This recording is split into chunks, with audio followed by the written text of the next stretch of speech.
Baik, bismillahirrahmanirrahim. Assalamualaikum warahmatullahi wabarakatuh. Jumpa lagi dengan saya di Abil Maiwa Channel.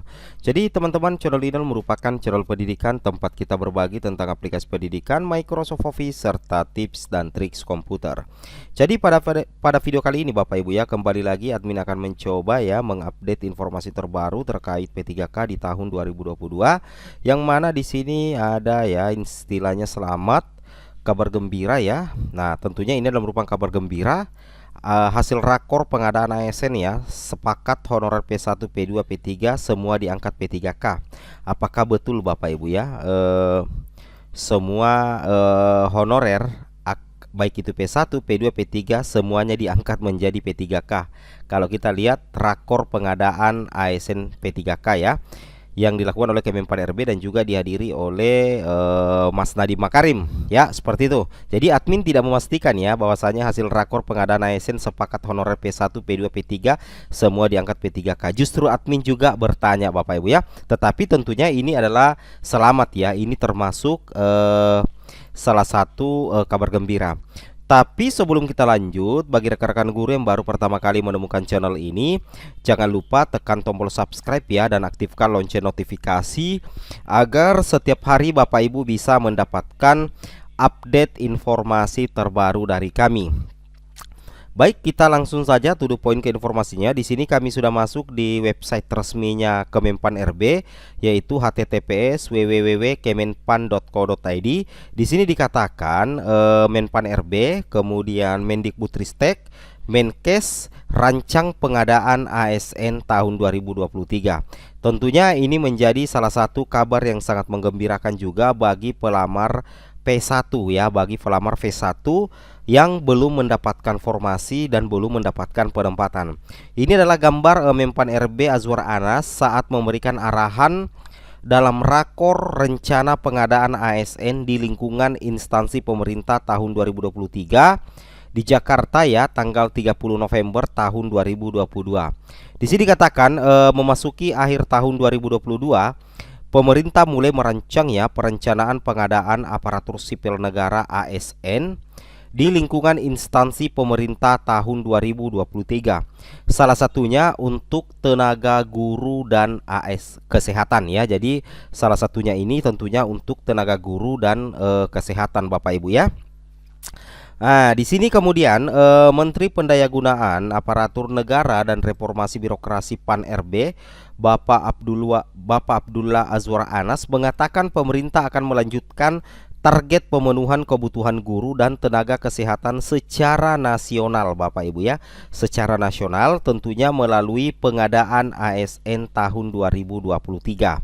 Nah, kemudian di sini katakan pendidikan dan kesehatan menjadi prioritas. Kita bahas hari ini bersama Pak Nadiem Makarim dan Pak Budi Gunadi Sadikin. Tentu sektor lain juga kita siapkan ya, ujar Anas dalam acara rapat koordinasi rencana pengadaan ASN di lingkungan instansi pemerintah tahun 2023 hari Rabu 30 November 2022. Rakor tersebut turut dihadiri Menteri Kesehatan Budi Gunadi Sadikin dan Mendikbudristek Nadiem Makarim. Kami berterima kasih kepada Pak Menkes dan Pak Mendikbud karena komitmennya tinggi untuk memperbaiki data dan menyelesaikan masalah prioritas di bidang kesehatan dan guru. Tentu ini membutuhkan kerjasama antara pemerintah pusat dan daerah. Imbu mantan Bupati Banyuwangi tersebut. Nah, kalau kita lihat di sini Bapak Ibu ya, ada foto Mas Nadiem, ada foto Menpan RB, dan ada juga foto Menteri Kesehatan Bapak Ibu ya.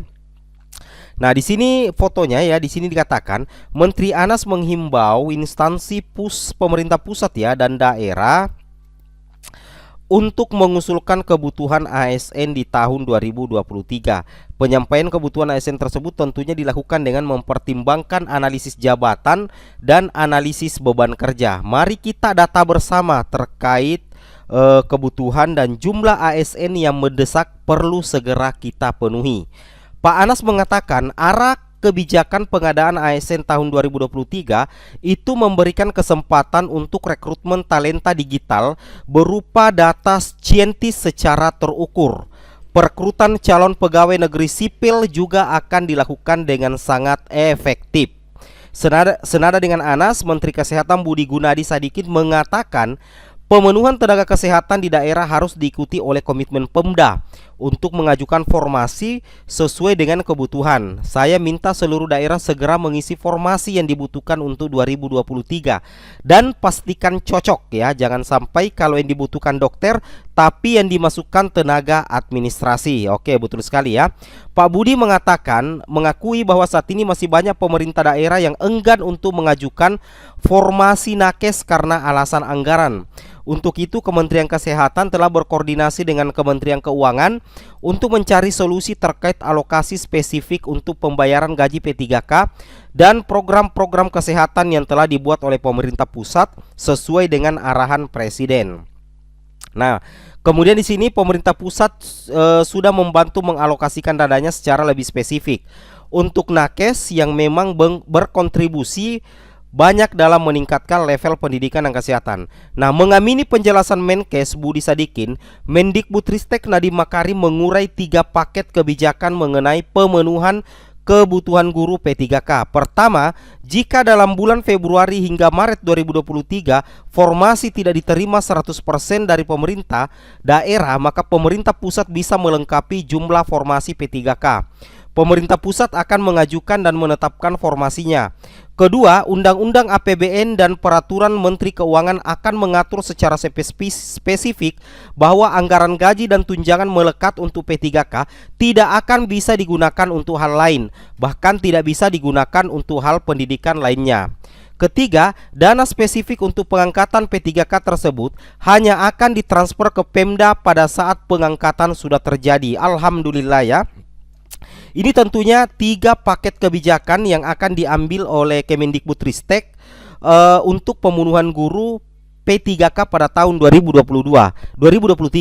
Nah, intinya jika misalkan sampai bulan Februari hingga Maret 2023 formasi tidak diterima 100% dari Pemda, maka pemerintah pusat bisa melengkapi jumlah formasi P3K tersebut. Jadi secara otomatis di sini kita bisa mengambil kesimpulan bahwa jika misalkan Pemda masih enggan untuk memenuhi 100% formasi yang diajukan diberikan oleh pusat, maka Kemendikbudristek bisa mengambil alih Bapak Ibu ya. Maka Kemendikbudristek bisa mengambil alih untuk menambah formasi P3K. Nah, ini tentunya menjadi salah satu kabar yang sangat menggembirakan ya untuk guru lulus passing grade, terutama P1 yang belum mendapatkan penempatan sama sekali. Oke. Nah, kemudian di sini Undang-Undang APBN dan Peraturan Menteri Keuangan secara otomatis nantinya Bapak Ibu ya akan mengatur anggaran gaji dan tunjangan, dan itu melekat untuk P3K sehingga tidak bisa digunakan di sektor yang lain Bapak Ibu ya, bahkan untuk hal pendidikan lainnya. Jadi dengan adanya 3 paket kebijakan pemenuhan kebutuhan guru ini dari yang dijelaskan oleh Mendikbudristek, setidaknya ini sudah memberikan titik terang ya bagi P1 yang belum mendapatkan penempatan. Karena kita ketahui bahwa P1 yang belum mendapatkan penempatan itu akan tetap diprioritaskan di seleksi P3K guru di tahun 2023. Oke Bapak Ibu, mungkin cukup sampai di sini informasinya. Assalamualaikum warahmatullahi wabarakatuh.